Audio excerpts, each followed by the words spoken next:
अस्सलाम वालेकुम नाज़रीन, प्रोग्राम खबर से खबर विद नातिया मिर्ज़ा में खुश आमदीद।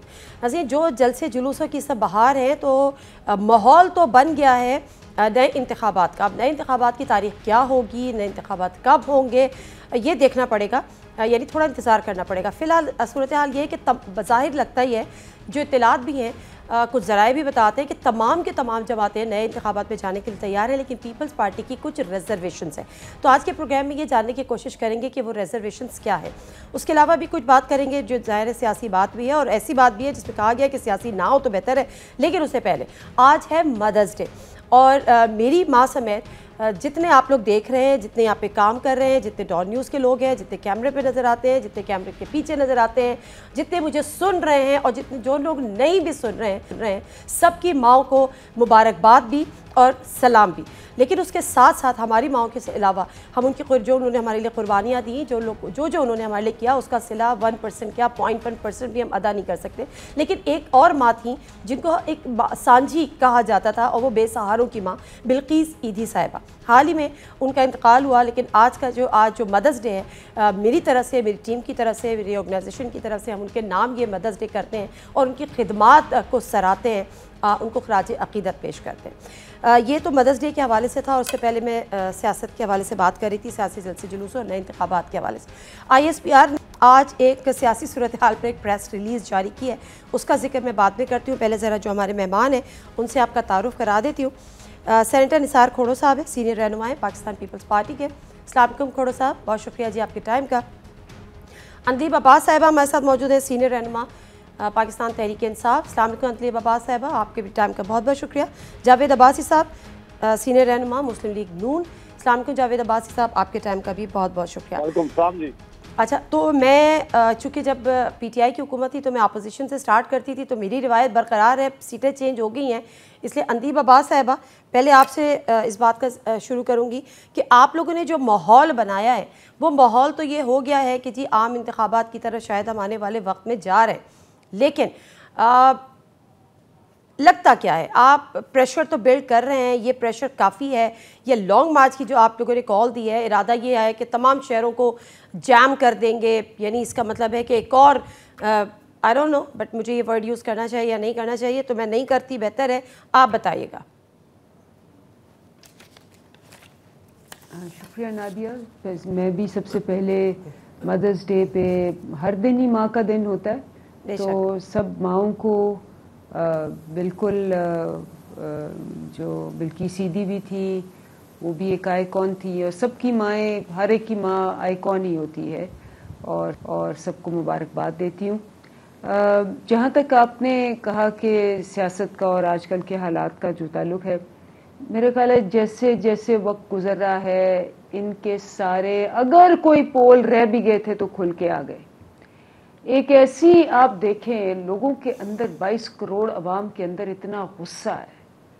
आप सोचें, आप तौहीन कर रहे हैं, इंसल्ट कर रहे हैं, कंटेम्प्ट है, ये पब्लिक कंटेम्प्ट है कि आपने एक ऐसी उनके ऊपर हुकूमत मुसल्लत कर दी जिसमें 34 में से 24 लोग जो हैं वो बेलों पे हैं।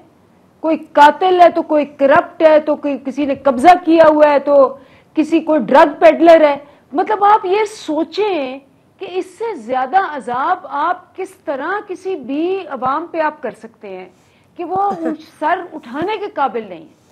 अच्छा, सारी दुनिया के अंदर 164 मुल्कों में अगर लोग निकल रहे हैं, पाकिस्तानी जहां भी हैं, तो इसका मतलब ये है कि उनको नजर आता है कि पाकिस्तान और पाकिस्तानी होने का इस हुकूमत के साथ उनको कितना उनका सर झुक गया है शर्म से। अच्छा अंदलीब अब्बासी साहिबा, वैसे आपकी बात जो भी अपनी जगह, आपकी जो बात है, जो आपके मुतालबे है वो अपनी जगह, लेकिन अगर थोड़ा सा माजी में जाएं तो सेम यही बातें और सेम यही मुतालबे उस वक्त की अपोजिशन और आज की हुकूमत भी करती थी।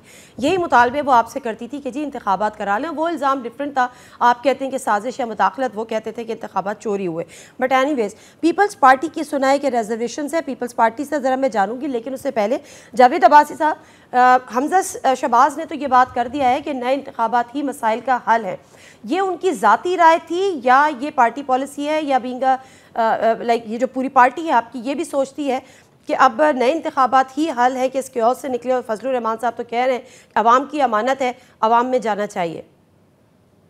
बिस्मिल्लाहिर्रहमानिर्रहीम, बहुत शुक्रिया। देखिए जी, इलेक्शन करवाने की इलेक्शन कमीशन ऑफ पाकिस्तान ने और आईन पाकिस्तान ये मैंडेट सिस्टम को देता है कि वो इस मुल्क के अंदर फ्री एंड फेयर इलेक्शन करवाएं।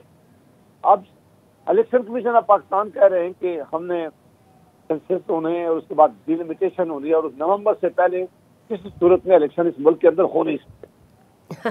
अब उससे नवंबर पे हंसी आ गई सर मुझे। उससे भी एक बड़ी बात अब ये जरूर हो गई है कि इमरान खान साहब ने अब कहा कि हम इस इलेक्शन कमीशन को ही नहीं मानते। हम चीफ इलेक्शन कमीशन का ये मुस्लिम लीग नून का वर्कर है, वो कहते हैं कि हमने तो किसी सूरत अब इस अदारे को ही वो नहीं मानते।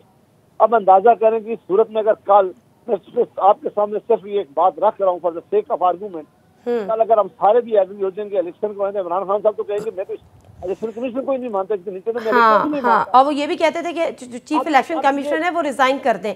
तो ये सवाल बड़ा अहम है कि इसी चीफ इलेक्शन कमिश्नर के अंदर अगर इंतखाबात होते हैं और अगर आपको जीत नहीं मिलती, आपको 2/3 अक्सरियत नहीं मिलती, तो फिर वो आपके लिए काबिल कबूल होंगे, यानी पीटीआई के लिए होंगे या नहीं होंगे? मेरी बात अगर पूरी मेहरबानी करते हैं श्योर सर, तो इस सूरत हाल के अंदर अगर हम आज इलेक्शन करवा भी दें, सपोज करते हैं अगर सब अग्री भी हो जाए, फिर भी इमरान खान साहब कहेंगे कि मैं इस अदारे के नीचे को इलेक्शन मानता ही नहीं, फिर भी इलेक्शन हो जाए तो वो कहेंगे कि मेरा तो इलेक्शन से पहले। अब मसला सिर्फ इस बात का एक हाल है कि इलेक्शन अर्ली हो या देर से अर्ली हो सकते हैं, ये वापस आ जाए असेंबलीज के अंदर, ये असेंबलीज के अंदर आके बैठे। इलेक्शन लॉ जिसके बारे में खुद इलेक्शन कमीशन ऑफ पाकिस्तान कह चुका है कि इस लॉ के अंदर हम फ्री एंड फेयर इलेक्शन नहीं करवा सकते, जो है मैं नहीं कह रहा, ये इलेक्शन कमीशन ऑफ पाकिस्तान कहता है। लिहाजा इसको रिविजिट करें, फिर इलेक्शन कमिश्नर के ऊपर ये फैसला करना बनता है कि क्या तरीका कार होगा और उसके बाद इलेक्शन का माहौल बन सकता है। ठीक है, बिल्कुल ठीक है, बिल्कुल ठीक है सर। मैं जरा खोड़ो साहब से ही बात कर लूँ सर, आपकी तरफ दोबारा आती हूँ। निसार खोड़ो साहब, पीपल्स पार्टी की क्या इस पे राय है या उनका क्या टेक है, पार्टी पॉलिसी क्या है? आपकी नज़र में भी इलेक्शन नवंबर के बाद ही होने चाहिए या उससे पहले की कोई सूरत हाल बन सकती है या बननी चाहिए?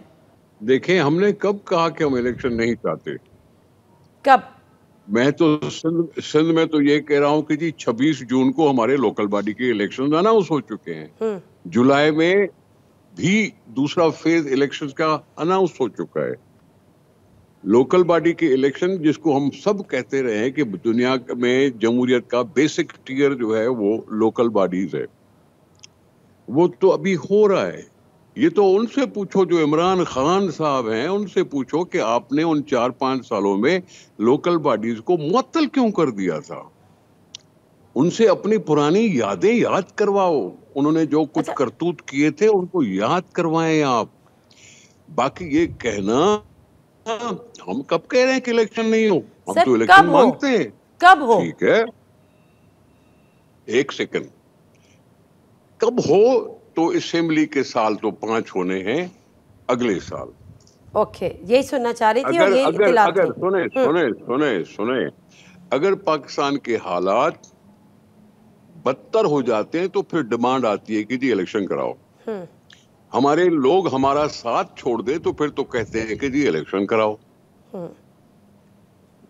अगर हमारे साथ हमारे लोग हैं, असेंबली हमारी मेजॉरिटी है और हालात भी बुरे नहीं है, अमन अमान की सूरत हाल भी नहीं हो रही कोई खराब, तो फिर असेंबली का टाइम होता है अगले साल पूरा। ठीक है, इसके लिए हम हमेशा वकालत करते रहते हैं कि जब असेंबलियां अपना टाइम पूरा करेंगी तो अवाम को एक एतमाद आएगा इस सियासी ये तो आपने माजरत के साथ आप तो ये वकालत भी करते थे। खोड़ो साहब, पूरा सुन लेना, आपने सवाल किया तो मेरा जवाब सुन लें। जी सर। हमने कभी नहीं कहा था कि असेंबली को उठा के यूं डिसॉल्व करो, हमने कभी नहीं कहा था कि सिस्टम को आप डिस्टर्ब करो। हमने कहा था हुकूमत चेंज करना चाहते हैं, हम नाअहल हुकूमत को चेंज करना चाहते हैं जो हमें डराता धमकाता रहता है। हमने देख लिया था इस्लामाबाद में वो 30 लाख का जलसा, हमने देख लिया 40 लाख का जलसा कराची में। सर मैं आती हूँ, हमने देख, अभी सुने ना आप, नहीं सर प्रोग्राम है ना, मैं आपके पास सर दोबारा आऊंगी। सुन ले, मैंने देखे हुए 30 लाख के, 40 लाख के, और लाहौर में 50 लाख वाला जलसा भी मैंने देख लिया।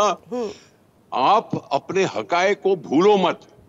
आपने लोकल बॉडी के साथ खयानत की, मैं याद करवाऊंगा। आपके लोग आपको छोड़ गए, मैं याद करवाऊंगा। आपके खिलाफ पाकिस्तान की तारीख में पहली दफा नो कॉन्फिडेंस मोशन पास हुआ, मैं आपको याद करवाऊंगा कि क्यों हुआ। ठीक है, ठीक है सर, आप इजाज़त है, ब्रेक लेने दीजिएगा। Thank you very much. Break ले लेते हैं। ब्रेक से आप तनलीब अब्बास साहिबा से जानेंगे। सबसे अहम सवाल ये है, ये तो अपोजिशन या हुकूमत की बातें हैं जो सियासी बयानात सामने आते हैं, लेकिन अहम सवाल ये है कि जिस इलेक्शन कमीशन पे अब एतबार करने को पीटीआई तैयार नहीं है, जिस चीफ इलेक्शन कमिश्नर के इस्तीफ़े का मुतालबा पीटीआई ने कर रखा है, वही इलेक्शन कमीशन अगर इंतखाबात कराता है और नताइज उनकी उम्मीदों के बरक्स आते हैं, तो फिर क्या इलेक्शन के रिजल्ट तस्लीम होंगे? Let me take a short break, वापस आते हैं। जिन्हें से प्रोग्राम एक दफ़ा फिर आपको खुशामदीद कहते हैं। और तनलीब अब्बास साहिबा के लिए एक सवाल छोड़ी गई थी, उसका जवाब ले लेती हूँ। तो उसके बाद जो ISPR की आज प्रेस रिलीज़ जारी हुई है उसके सीधा नुकात आपके सामने रखूँगी। लेकिन तनलीब अब्बास साहिबा ज़रा मुझे बताएगा, ये जो इलेक्शन कमीशन अगर इलेक्शंस करा भी देता है आप लोगों की डिमांड पे, और यही चीफ इलेक्शन कमीशन जिनके आप इस्तीफ़े का मुतालबा आप लोगों ने किए रखा हुआ है, तो फिर ये नताइज आपकी उम्मीदों के बरक्स आते हैं तो काबिल कबूल होंगे? देखिए, पहले तो ये बल्दियाती इंतखाबात की बात कर रहे हैं, इस पे तो जो इनको कोर्ट्स ने कहा है कि जो इन्होंने लॉज बनाए हुए हैं, जिस तरह बेड़ा गर्क किया इन्होंने बल्दियाती इंतखाबात की पूरी स्पिरिट का, इनके जो अब साथी बन गए MQM, उन्होंने पूरी इनके खिलाफ तहरीक चलाई, सारी ऑपोजिशन ने तहरीक चलाई कि ये क्या मजाक है, और कोर्ट ने सख्ती से ऑर्डर्स इनको दिए कि ये जो तुम कर रहे हो सारा तमाशा, ये तो कोई बल्दियाती इंतखाबात नहीं है। दूसरी बात यह है कि ये तो बेचारे खुद ही गिर गए हैं, ये लालच में आ गए। अब ये इनको पहले भी नहीं 30 साल संभाला, तो अब क्या संभालना है? हर चीज़ की कीमत ऊपर चली गई, बिजली की कीमत ऊपर चली गई, कहा था पहली से लोड शेडिंग खत्म हो गई, वो बढ़ जाएगी, वो बढ़ गई। आटे की कीमत बढ़ गई, चीनी की कीमत बढ़ गई, दालों की कीमत बढ़ गई, लीमू मार्केट से गायब हो गए। तो जो इस वक्त महंगाई और जो जिसको कहते हैं चीजें गायब होने का रिकॉर्ड है इस पूरे 1 महीने में जब से ये आए हुए हैं, उसने तो बाकी सारे रिकॉर्ड जो हैं भुला दिए। तो जब इनकी ये परफॉर्मेंस है और साथ इनके जो ये क्राइम मिनिस्टर और क्राइम कैबिनेट है और जिस तरह से लोग बाहर निकल रहे हैं, देखिए ये अब पीटीआई इमरान खान या हमारा नहीं है, लोग खुद ब खुद निकल रहे हैं या उससे आगे बात बढ़ गई हुई है। ठीक है, ये इनकी तौहीन करते हैं। ये जब इस प्रोग्राम में बैठ के समझते हैं कि वो बेवकूफ हैं और उनको नहीं पता कि ये क्या हो रहा है, ये इनकी तौहीन करते हैं। लोगों को इतना गुस्सा है, इतना गुस्सा है, आप ये इनको अंदाजा नहीं है। अंदाजा तो होगा, ये तो बाहर जा ही नहीं सकते महफिलों में, क्योंकि जब महफिलों में जाएंगे तो जो लोगों ने इनका हशर करना है। चले अब तनलीब अब्बास साहिबा, मैं चाह रही थी कि आपको भी पूरा टाइम दूं ताकि आपको ये शिकायत ना रहे कि बीइंग इन ऑपोजिशन मैंने आपको कम टाइम दिया। तो अब जरा मेरे सवाल पे भी अगर आप आ जाए कि इसी इलेक्शन कमीशन के अंदर इलेक्शन होते हैं और नताइज आपकी तवक्को के बरक्स आते हैं, तो काबिल कबूल होंगे आपके लिए? देखिए, नताइज अगर election commission fair and free हो तो नताइज सबको कबूल होते हैं। मुझे ये बताएं कि क्या कोर्ट ने ये नहीं कहा इस इलेक्शन कमीशन के ऊपर कि भाई जब तुम स्क्रूटनी करो तो सारी जमातों को सामने रख के इक्वल ट्रीटमेंट करो?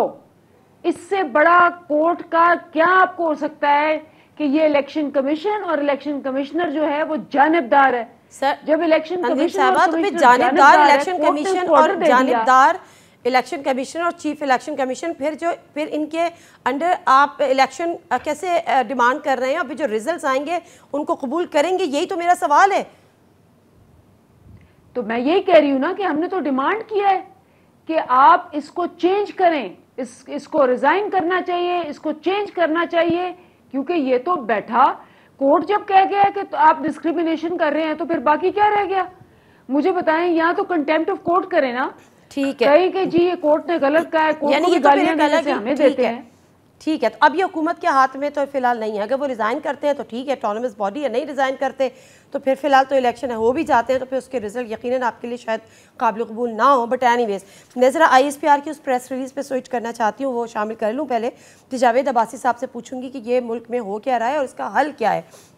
रिलीज आज ISPR ने जारी की, उसमें उन्होंने कहा कि मुल्क में जारी सियासी गुफ्तगू में दानिस्ता तौर पर पाकिस्तान की मुसल्लह अफवाज और इनकी क़यादत को मुलव्विस करने की कोशिश की गई।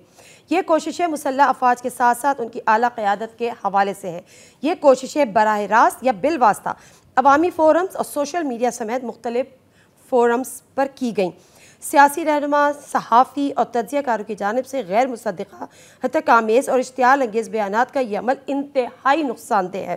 पाकिस्तान की मुसल्लह अफ़वाज सबसे तवक्को करती है कि वो कानून की पासदारी करें। मुसल्लह अफ़वाज को मुल्क के बेहतरीन मफाद में सियासी गुफ्तगू से दूर रखें। अब ये दरख्वास्त है या ये तंबी है, ये तो आने वाला वक्त बताएगा, लेकिन फ़िलहाल जिसकी हुकूमत है PMLN, तो आप इस हवाले से क्या कहेंगे? क्योंकि अगर आप ये समझते हैं कि उनके खिलाफ कार्रवाई होनी चाहिए जो सोशल मीडिया पे या डिफरेंट फोरम्स पे ये कर रहे हैं, तो आपकी तो अपनी लीडर्स अभी जो हैं वो अभी तक जलसों में ये कर रही हैं, उनको कौन रोकेगा? देखिए, ये कंट्रोवर्सी खत्म हो गई थी। इमरान खान साहब इस मुल्क के वज़ीर आज़म रहे हैं, वो अंडर ओथ थे। उन्होंने अपने एक इंटरव्यू में ये नई कंट्रोवर्सी शुरू की है। उन्होंने DGI की अपॉइंटमेंट के बारे में बातें की हैं। जब उन्होंने बातें की तो उन्होंने कहा मेरा और फौज के दरमियान जो डिस्कनेक्ट है या मिसटेस्ट, तो उन्होंने इसके साथ कहा है। उन्होंने कहा मैं कुछ अफिसर को रखना चाहता था, मैं बाकी आर्मी चीफ या फौज का ख्याल था उनको जाना चाहिए। ये अगर मुल्क के वज़ीर आज़म साहब ये बातें न करते थे, कंट्रोवर्सी न शुरू होती। ये कंट्रोवर्सी तब शुरू हुई है जब उन्होंने ऐसी बातें की हैं। उन्हें इतिहास करना चाहिए। वो इस मुल्क के वज़ीर आज़म रहे हैं, उनका वो था, वो जो भी उस वक्त उनकी जो भी पोजीशन थी, अगर वो ये मामलात न शुरू करें तो फिर ना इस पर टॉक शो हूँ, ना कोई आपसे बात करे, ना कोई कॉलम लिखे, ना कोई जलसों में बात करे, ये बातें खत्म हो गई थी। लेकिन ये बातें माजी में भी हुई थी ना, और आपके लीडर्स ने तो नाम ले लेके की थी उस वक्त। क्या वो भी तो साबिक वज़ीर आज़म रहे थे, मियां नवाज शरीफ साहब? तो दीदी, आपने बातें अब 30 साल पहले की शुरू कर दी है, या SPR ने कहा है कि उस वक्त की बातें उन्होंने जिक्र किया है कि आज की बात का जिक्र किया? अच्छा, उन्होंने कहा पुरानी बातें भूल जाएं, वो सब माफ है? नहीं जी, नहीं, उन्होंने ये आज का कहा है कि पुरानी बातों का कहा है। अगर आप कहें नहीं, मैं आपसे पूछ रही हूँ कि पुराना सब माफ है, नया ना हो। नहीं, पुराना भी माफ है कि अगर कोई आदमी कोई काम करे और आपके पास एविडेंस हो और आप अगर कोई बात करें, तो आप इंस्टीट्यूशन को जरूरत नहीं है कि हमें बहुत एहतराम है अपनी आर्मी इंस्टीट्यूशन का। हम उनकी जो कुर्बानियां हैं उनका एहतराम करते हैं, हमें उनकी इज्जत की निगाह से उनको देखते हैं, और आज भी देख रहे हैं। हम समझें कि इस मुल्क की अफवाज पाकिस्तान की दफा की दामन है, और उनको कमजोर करना या उनके बारे में बात करना बिल्कुल ठीक नहीं है। लेकिन मैं कह रहा हूँ कि अगर मैं ये कहूँ कि मार्शल आर्ट ठीक नहीं था, तो ये मेरा हक है ना कि मैं उस वक्त मार्शल आर्ट के बारे में अगर कोई राय काम करूँ, लेकिन मुझे आज के हाथ में बात करने में एहतियात करनी चाहिए। ठीक है, यदि जो बात तब हुई है कि प्राइम मिनिस्टर पाकिस्तान को हमने वोट आउट किया है, उन्हें नेशनल असेंबली से लोगों ने वोट नहीं दिया, उनकी अपनी जमात उनको छोड़ के चली गई है, उनके जमात के बड़े लीडर थे जहांगीर तरीन, अलीम खान और चौधरी सरवर, उनके गवर्नर उनको छोड़ के चले गए, उनके MNAs उनको छोड़ के चले गए। जब उन्हें वोट ऑफ कॉन्फिडेंस में नाकामी हुई है, उन्होंने सारा सोशल मीडिया इंस्टीट्यूशन के पीछे भी लगा दिया, जजेस के पीछे भी लगा दिया, बाकी जमातों के पीछे भी लगा दिया। इनको इन बातों से एहतियात करना चाहिए। ये मुल्क की सर्विस नहीं है, ये मुल्क की खिदमत नहीं है। ये मुल्क के इदारों को हम मुतनाज़ा बनाएंगे तो ये खिदमत नहीं है। लिहाजा मुझे यकीन है कि इसके बाद सबको एहतियात करनी चाहिए, और सबसे ज्यादा उनको एहतियात करनी चाहिए जिनका सोशल मीडिया इस वक्त आग जो है वो फेंक रहा है। उन्हें ऐसी आग नहीं फेंकनी चाहिए, उन्हें ऐसी बातें नहीं करनी चाहिए। ठीक है, मुल्क के भी इंटरेस्ट में नहीं और मुल्क के इदारों के इंटरेस्ट में। ठीक है, इसी पे ज़रा निसार खोड़ो साहब से जान लेती हूँ। निसार खोड़ो साहब, क्या आप भी इसी बात पे स्टैंड करते हैं कि पुरानी बातें भूल जाएं, यानी 100 खून माफ़, लेकिन अब ये ना हो? क्या आपको याद नहीं कि PMLN यानी पनामा के बाद जब नवाज शरीफ साहब नाअहल हुए थे और लाइफ टाइम डिस्क्वालिफिकेशन उनकी हुई थी, तो उसके बाद क्या क्या स्टेटमेंट थे? और सिर्फ उनके अपने स्टेटमेंट्स नाम ले लेके नहीं थे, ये नाम तो आज भी जलसों में उनके लिए जा रहे हैं, मरियम नवाज शरीफ साहिबा ले रही हैं, लेकिन उसके साथ साथ उनके जलसों में नारे लगे हैं। मैं वो ज़ाहिरा नहीं चला सकती नेशनल मीडिया पर, लेकिन बहरहाल जो नारे लगे हैं वो इंतहाई काबिल शर्म और काबिल मुज़म्मत उस वक्त भी थे। इदारों का एहतराम उस वक्त भी उतना ही था और होना चाहिए था जितना आज ये बातें की जा रही हैं। बैलेंस कैसे करेंगे सर? आप अपनी सवाल करें ना, ये क्या इतनी लंबी चौड़ी बातें कर रहे हैं? सर मैं आपसे सवाल कर रही हूँ, मैं आपको एक हवाला दे रही हूँ। अगर आज खोड़ो साहब, मतलब मैं अगर नून लीग का रेफरेंस याद दिलाती हूँ तो आपको भी बुरा लग रहा है और आज उनको भी बुरा लग रहा है। वो मैं अर्ज सुने ना मेरी, मैं इस चीज को बिलीव नहीं करता कि पुरानी बातें सब भूल जाए। क्या मैं ज़ियाउल हक को भूल सकता हूँ? क्या मुशर्रफ को मैं भूल सकता हूं? क्या मैं 58-2B को मैं भूल सकता हूं? ये पाकिस्तान की सियासत के हिस्से रहे। क्या इमरान खान के 4 साल दौर को मैं भूल सकता हूं? मैं नहीं भूल सकता, मैं नहीं भूल सकता। आपकी इसी बात पर मुझे एतराज है कि जिस सारी बातें पीछे की भूल जाएं। देखें, आपका ज्यादा मरकज है कि जी इलेक्शंस, अगर इलेक्शन है तो आपको पता है कि पाकिस्तान की हुकूमत ने और आइन के तहत इलेक्शन कमीशन पर हर पार्टी ने अपने आप को रजिस्टर कराना होता है। अब जब रजिस्टर करती है तो अपने अकाउंट्स देती है, वहां अकाउंट्स पर इलेक्शन कमीशन में सबमिट होते हैं। आपको पता है कि फॉरेन फंडिंग ये बिल्कुल नाजायज चीज थी। फॉरेन फंडिंग की हिसाब किताब नाजायज है। अगर फॉरेन फंडिंग आपको मिली है तो मुझे नहीं मालूम कहां कहां से मिली है। मैं समझता हूं अगर तहरीक इंसाफ कह रही है कि इलेक्शन हो और वो खुद भी करा सकते थे इलेक्शन, लेकिन फॉरेन फंडिंग के केस को उन्होंने 4 साल तक लिंगर ऑन किया। उसको फैसला आने दें, उसको अपने लिए क्लीन चिट लेके आने दें, उसके बाद उनका जायज मुतालबा बनता है कि जी इलेक्शन कराओ, अब तो हम क्लीन हैं, फॉरेन फंडिंग का केस भी नहीं है। ठीक है, तब तक आप ये कैसे कह सकते हो कि जी इलेक्शन कराओ, क्योंकि आप अभी तक क्लियर नहीं हुए हो। सब जुडिस है मसला, इलेक्शन कमीशन के पास है। आपने उसको इलेक्शन कमीशन को मुकर्रर किया था। इमरान खान ने खुद बयान दिया था कि मुझे एस्टेब्लिशमेंट ने कहा कि इसको मुकर्रर करो और मैंने मुकर्रर कर दिया। बिल्कुल ऐसे ही आपने खुद किया, बिल्कुल आपने खुद मुकर्रर किया हुआ है। बिल्कुल ऐसी है, बिल्कुल ऐसी है। खान साहब का स्टेटमेंट हमें भी याद है और पहले जो वो तारीफें करते थे वो भी याद है। मैं अर्ज करूं, अगर इस पे एस्टेब्लिशमेंट के कहने पर आप मान गए कि मैं एस्टेब्लिशमेंट का इतना कहना मानता था कि उन्होंने कहा कि इलेक्शन कमीशन मुकर्रर करो तो मैंने कर दिया, तो फिर आप उस पे अदम एतमाद क्यों इजहार कर रहे हो? ठीक है, मैं ब्रेक ले लेती हूं। जब आपका इलेक्शन हुआ था तो वो फेयर था। अब इलेक्शन कमीशन अनफेयर हो गई। ये क्या बात है कि मीठा मीठा हप हप और कड़वा कड़वा थू थू? ये तो नहीं होता। ठीक है सर, इलेक्शन कमीशन ने हाँ, इसका जवाब लूंगी अदली बाबा साहिबा से, लेकिन एक ब्रेक के बाद। जी नाज़रीन, प्रोग्राम में एक दफ़ा फिर आपको खुशामदीद कहते हैं और जो पॉइंट्स निसार खोड़ो साहब ने उठाए हैं वो भी अदली बाबा साहिबा से जानूंगी, लेकिन उससे पहले ISPR की जिस प्रेस रिलीज़ की बात हम कर रहे थे और दोनों शख्सियात से, दोनों पैनलिस्ट हमने ये पूछा भी, अदली बाबा साहिबा क्योंकि सोशल मीडिया की जब बात होती है तो PTI से ज़्यादा प्रेजेंस सोशल मीडिया पे और किसी की नज़र नहीं आती, लेकिन उसके साथ ही फिर जो दूसरी तरफ बात हो रही है कि जो सोशल मीडिया पे, अवामी फोरम्स पे जो मुसल्लह अफ़वाद के साथ आला क़यादत के हवाले से किया जा रहा है, दानिस्ता गैर दानिस्ता तौर पर उनको इत्तेकामेज़ या इस किस्म की पोस्ट आ रही हैं या उनको क्रिटिसिज्म का सामना है, तो क्या आप अपने फॉलोअर्स को, अपने सपोर्टर्स को ये पैगाम देंगे कि जो ISPR की आज चीज़ें सामने आई हैं उसको एटलीस्ट उस पर अमल किया जाए?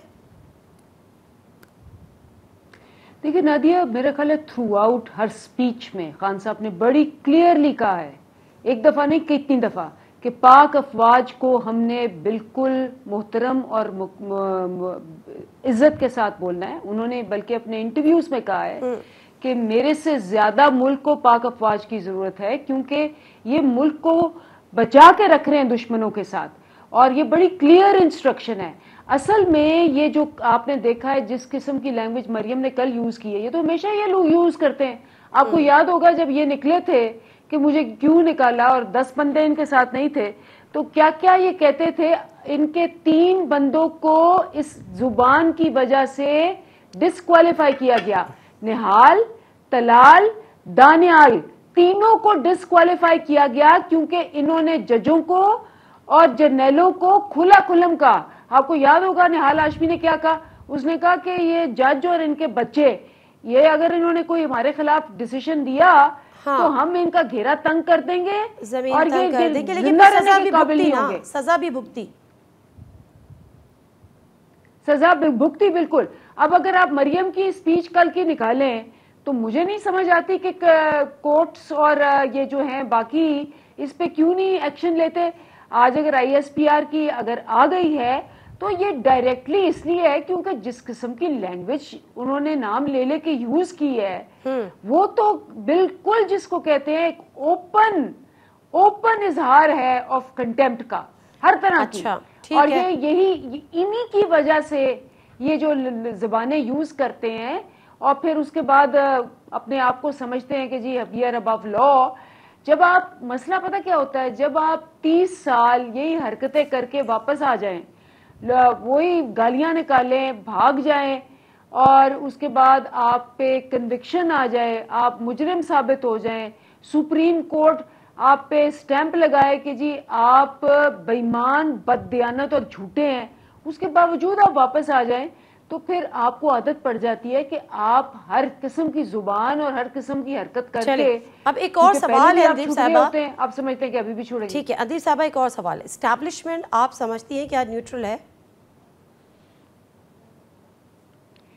देखिए, एस्टैब्लिशमेंट को न्यूट्रल होना चाहिए, है नहीं है? एस्टैब्लिशमेंट को न्यूट्रल इस सेंस में, भाई ये जवाब, ये सवाल तो आप एस्टैब्लिशमेंट से पूछें। वो तो कहते हैं न्यूट्रल है। क्यों पूछ रहे हैं? अरे मैं आपसे पूछूं कि आप बहैसियत सियासी जमात, बहैसियत सियासी रहनुमा, बहैसियत सियासी कारकुन, पीटीआई की रिप्रेजेंटेटिव, आप ये समझती हैं? वो तो कहते हैं हम न्यूट्रल है, लेकिन आप ये समझती हैं कि एस्टैब्लिशमेंट आज न्यूट्रल है?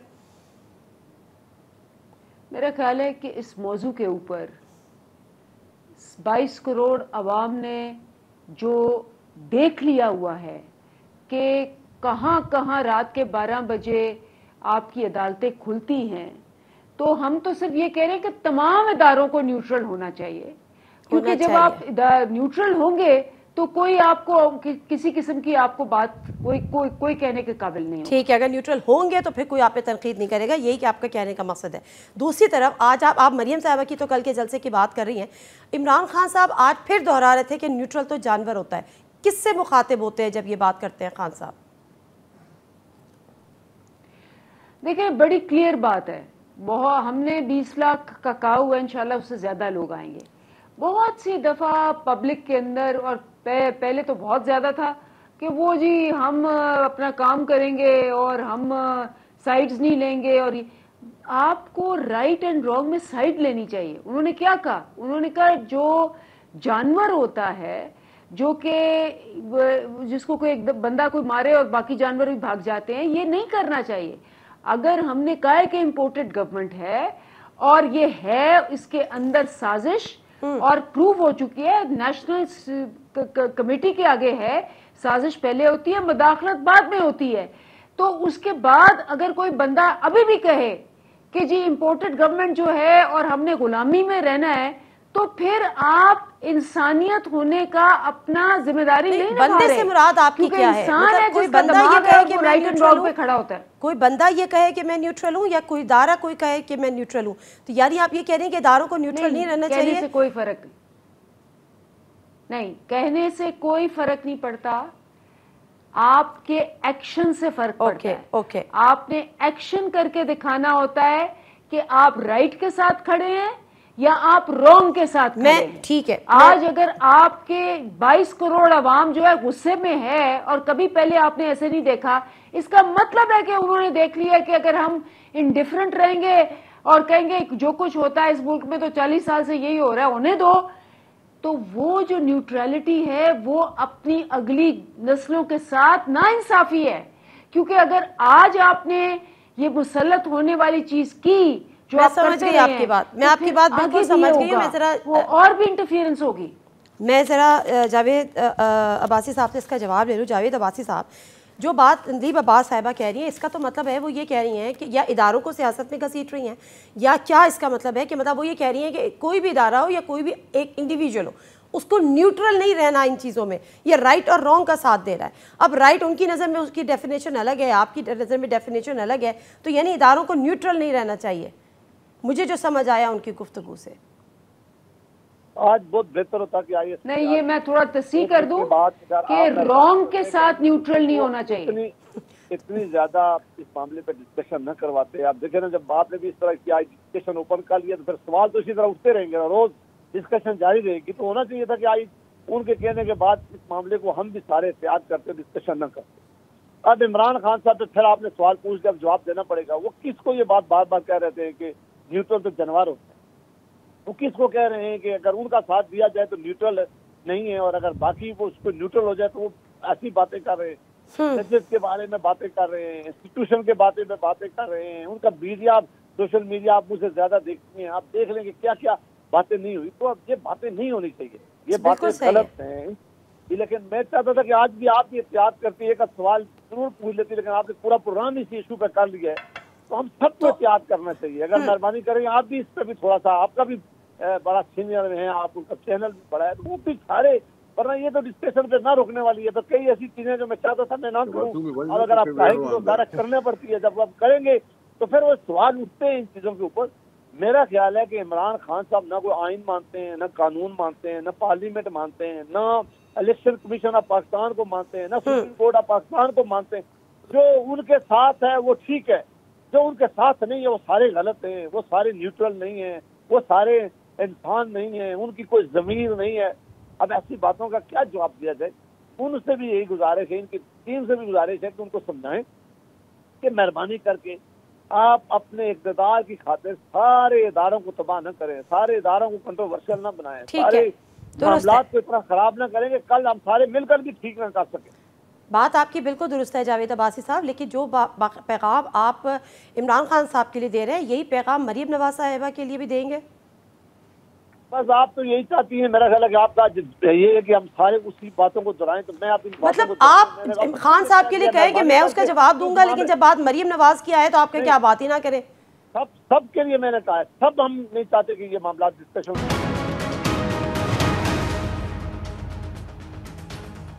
अब ज़रा अवामी मसलों पे आ जाते हैं। महंगाई कंट्रोल नहीं हो रही। निसार खोड़ो साहब, जो हकीकत है वो ये है जी। निसार खोड़ो साहब, आपकी तरफ आ रही हूँ। जो चैलेंजेस थे इस नई हुकूमत को दरपेश, सर आपको आवाज़ आ रही है खोड़ो साहब? जी मैं जो सुनाई दे रहा। खोड़ो साहब, जो सबसे बड़ा चैलेंज था इस नई हुकूमत के लिए वो महंगाई को कंट्रोल करना था, माशी सूरत हाल बेहतर करना था। अभी तक आपको लगता है कि इसमें कोई पेशरफ्त हुई है? महंगाई तो बढ़ रही है। मैं समझ, देखिए बात सुने, ये पेशरफ्त किस तरह से हो सकती है? अभी प्राइम मिनिस्टर ने कहा कि हम जी रमजान पैकेज हमने अनाउंस किया, वो किसको कितना फायदा मिला नहीं मिला वो आप जांच पड़ताल कर सकती हैं। अभी भी उन्होंने ये कहा कि जी गंदम की कीमत को हम कम करने की भरपूर कोशिश करेंगे। 3 महीनों से तेल की कीमतें बढ़ी नहीं है जब से हम आए हैं, ठीक है। हम आए हैं तो हमें दूसरा महीना चल रहा है, तेल की कीमत नहीं बढ़ाई, मतलब कि इंपोर्ट बिल जो है हमारा इतना नहीं बढ़ा, या दूसरा जो कुछ भी है, ठीक है जी। ये छोटी मोटी चीजें करते करते करते एक थोड़ी सी रास्ता निकलेगा। आपने IMF के साथ फिर से रीनेगोशिएट करने की कोशिश की है, आप ये सारी कुछ एफर्ट कर रहे हैं, एफर्ट करते हुए दिखाई दे रहे हैं। नतीजा कल आ जाए, महीने भर के बाद आ जाए, 5 महीनों के बाद आ जाए। वो इमरान खान साहब भी तो कोई जादू की छड़ी नहीं रखते थे ना। अगर उनके पास जादू की छड़ी होती तो 4 साल में रोजाना, एक हफ्ते में रोजाना, हर हफ्ते इजाफा क्यों करते थे? वो तो इजाफा किए जा रहे थे, अच्छा, ठीक हम है। तो उसको कंट्रोल करने के लेवल में लाने की कोशिश में मसरूफ हैं। उनकी की हुई थी चीजों को थोड़ा सा रिवाइव करने की कोशिश कर रहे हैं कि फिर से लोगों को कोई एतमाद आए। ठीक है, देखिए बात सुने, अभी जो डिस्कशन हो रही थी बड़ी इंपॉर्टेंट थी। न्यूट्रलिटी की बात जो है, न्यूट्रलिटी का तशबीह नहीं देना चाहिए कि जानवर करते हैं और जानवर होते हैं न्यूट्रल। देखिए हम क्या चाहते हैं कि सियासत में इन्फ्लुएंस ना हो, सियासत पर उस एस्टेब्लिशमेंट का इन्फ्लुएंस ना हो सियासत में। सियासतदानों को अवाम के वोटों से चुना जाए और वो हुकूमत का हक रखते हैं, उन पर कोई इन्फ्लुएंस इस तरह से नहीं होना चाहिए। आप अगर कहते हो कि जी न्यूट्रल कोई नहीं होना चाहिए और फॉर एंड अगेंस्ट में होना चाहिए, अगर ऐसी बात है तो फिर इलेक्शन कमीशन को क्यों नाराज होते हैं जब वो कह रहे हो आप कि जी इलेक्शन कमीशन हमारे खिलाफ है? अच्छा एक सवाल कर लूं आपसे खोड़ो साहब, अगर आपकी इजाजत हो? हाँ बिस्मिल्लाह। आपने कहा कि हुकूमतों को अवाम के वोटों से चुना जाए। सर आपकी हुकूमत तो अवाम के वोटों से नहीं बनी। बिल्कुल आप तो अवाम के वोटों से नहीं हुकूमत में आए। मैं मेहरबानी करें, मैं सुन लें मेरी बात। इमरान खान असेंबली में, नेशनल असेंबली में मेजॉरिटी नहीं था, ठीक है। उसको जरूरत थी और लोगों को अपने साथ मिलाने की, तब वो जाके मेजॉरिटी में आया। मेजॉरिटी में single party majority Tehreek Insaf नहीं आई थी इस तरह से, जिस तरह से PPP भी। ठीक है, लेकिन सबसे ज्यादा वोट उन्होंने बहरहाल हासिल किए थे और 2008 से 2013 तक सर आपने हुकूमत की थी, आप भी मेजॉरिटी में नहीं आए थे। बात सुनती नहीं है मेरी बात। इत्तेहादियों के साथ आए थे आप भी 2008 से 2013। मैं अर्ज कर रहा हूँ ये उस वक्त भी हमारी कोalition हुकूमत थी, इमरान खान की भी कोalition हुकूमत थी, ठीक है। वो भी मेजॉरिटी में नहीं आया था, उसको भी 2-4 पार्टियों ने सपोर्ट किया तो मेजॉरिटी बन गया। ठीक है। हमने उस बात पे कहा था कि ये क्लेम न करे कि वो सिंगुलर लीडर था पाकिस्तान का, लीडर पाकिस्तान का। ठीक है सर, मेरा टाइम बिल्कुल खत्म हो गया। माजरत के साथ अंजलि बाबा साहब वन लाइनर दे दीजिएगा प्लीज। सुनना ही नहीं, थोड़ा सा टाइम खत्म हो गया माजरत के साथ, थोड़ा सा बड़ी थैंक यू सर। देखें लास्ट कमेंट वन लाइनर। देखिए नादिया, बात ये है कि मैं तो वेट कर रही थी कि आप माइक लेंगी और सबको जाके पूछेंगी कि महंगाई क्यों है और कैसे है, क्योंकि आपने तो 3 साल ऐसे ही गुजारे हैं सारे। तो अब भी जरा माइक लेके जाएं बाहर और लोगों से पूछें। अब एकदम खामोशी क्यों छा गई सारे 3 महीने तो गुजरने दें, आज कोई माइक महीने तो गुजरने दें। 3 महीने तो एक हनीमून पीरियड होता है, वो तो हमने आपको भी दिया था। उन्होंने कहा जी 1 मई को हम खत्म कर देंगे। 2 दिन अभी भी उन्होंने कहा है। चले 2 दिन में, अगले 2 दिन में आप देखना कि क्या चेंज होगा। ठीक है, बहुत शुक्रिया अंजलि बाबा साहब, खोड़ो साहब, जावेद अब्बासी साहब, प्रोग्राम से दीजिए नादिम मिर्जा को इजाज़त। हर जुम्मे से इतवार अपने पसंदीदा प्रोग्राम खबर से खबर को यूट्यूब चैनल पर देखने के लिए डॉन न्यूज़ के ऑफिशियल यूट्यूब चैनल पर आएँ, सब्सक्राइब करें और बेल आइकन भी प्रेस करें।